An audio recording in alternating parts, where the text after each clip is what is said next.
America के पूर्व राष्ट्रपति बराक ओबामा के इंटरव्यू में भारत के अल्पसंख्यकों पर हो रहे हमलों को लेकर चिंता जाहिर की गई थी और इसके बाद से ही गोदी मीडिया से लेकर बीजेपी के मंत्री और मुख्यमंत्री के निशाने पर बराक ओबामा आ गए। वो बराक ओबामा जो पीएम मोदी के दोस्त हैं, बहुत करीबी हैं, आज वही दोस्ती पीएम मोदी की शायद टूट गई है।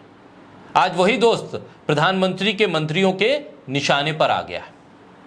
आज वही दोस्त पीएम मोदी को भी नहीं भा रहा है। साफ है, पीएम मोदी की बराक ओबामा के साथ दोस्ती में अब दरार आ गई है। कहा तो यह भी जा रहा है कि एक वक्त था जब 2002 के दंगों के दौरान तत्कालीन प्रधानमंत्री अटल बिहारी वाजपेयी ने तत्कालीन मुख्यमंत्री नरेंद्र मोदी को राजधर्म का पालन करने की नसीहत दी थी, जो उस वक्त उनको रास नहीं आई थी। कुछ ऐसे ही अंदाज में, इसी भावना के साथ बराक ओबामा ने भी प्रधानमंत्री मोदी को राजधर्म का पालन करने की सलाह दे दी, जो पीएम मोदी को अब भी रास नहीं आ रही है। तभी तो मैं प्याज नहीं खाती कहकर महंगी प्याज को नकारने वाली वित्त मंत्री निर्मला सीतारमण बराक ओबामा को अपराधी बता रही हैं और उनके अपराध गिनवा रही हैं। बोलता हिंदुस्तान पर मैं हूं आपके साथ मिर्जा शाकिर अली बेग। क्या बीजेपी की टुकड़े टुकड़े गैंग वाली लिस्ट में एक नाम और जुड़ गया है? क्या अर्बन नक्सल वाली लिस्ट में एक नंबर और बढ़ गया है? लग तो यही रहा है। तभी तो अल्पसंख्यकों की बात करने पर बराक ओबामा के नाम पर बीजेपी के मुख्यमंत्री से लेकर तमाम मंत्री अब बढ़ चढ़कर बयान दे रहे हैं। बीजेपी के मुख्यमंत्री को अब बराक ओबामा के नाम में हुसैन भी नजर आने लगा है। अब वो उन्हें बराक हुसैन कहकर बता रहे हैं कि आप हमारे मामलों में दखल ना दें। तो मोदी सरकार की वित्त मंत्री निर्मला सीतारमण को मुस्लिम देशों पर अमेरिका के हमले अब नजर आने लगे। केंद्रीय वित्त मंत्री निर्मला सीतारमण ने बराक ओबामा के गुनाह गिनवाते हुए बताया कि बराक ओबामा के राष्ट्रपति रहने के दौरान अमेरिका ने 6 मुस्लिम देशों पर बम गिराए थे। इन देशों पर बम गिराने से 26,000 से ज्यादा लोगों की मौत हो गई थी। 26,000 से ज्यादा लोग इस हमले के शिकार हो गए थे। बराक ओबामा ने 22 जून को एक इंटरव्यू में भारत को लेकर भारत के अल्पसंख्यकों की स्थिति पर सवाल का जवाब दिया था। उन्होंने कहा था कि अगर मेरी पीएम मोदी से मुलाकात होती तो मैं उनसे कहता कि अगर आप भारत में अल्पसंख्यकों के अधिकारों की रक्षा नहीं करते हैं तो एक पॉइंट पर आकर भारत के टूटने की शुरुआत हो जाएगी। बराक ओबामा के बयान के बाद जो मुस्लिम प्रेम मोदी सरकार के मंत्रियों का जाग रहा है, दरअसल वो प्रेम नहीं है बल्कि पीएम मोदी की छवि को बनाने का प्रयास है।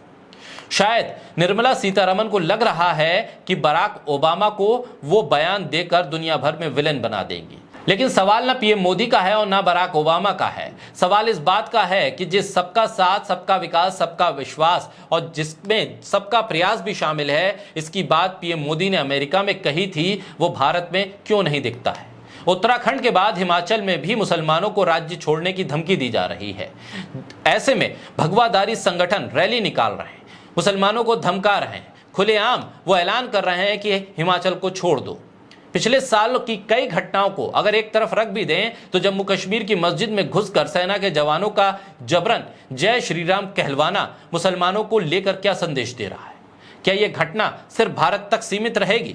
क्या अगर भारत का गोदी मीडिया इन घटनाओं को रिपोर्ट न करेगा तो दुनिया को क्या इन घटनाओं के बारे में पता नहीं चलेगा? क्या इस तरह की घटनाएं बराक ओबामा को मदद नहीं कर रही हैं कि वो भारत के प्रधानमंत्री से सवाल करें? क्या सरकार को इस तरह की घटनाओं को रोकना नहीं चाहिए?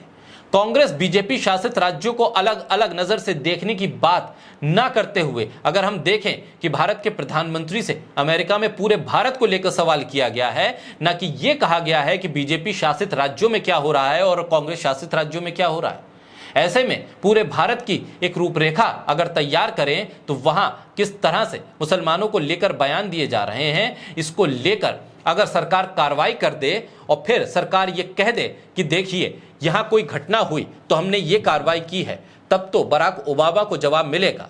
और इसके विपरीत अगर सिर्फ बराक ओबामा को ही निशाने पर लिया जाने लगे और फिर इस तरह की घटना करने वालों को खुली छूट दी जाने लगे और इस तरह के बयान ना रुकें तो फिर एक बार फिर किसी और मौके पर बराक हुसैन ओबामा फिर नजर आएंगे और वो फिर इस तरह का इंटरव्यू दे सकते हैं।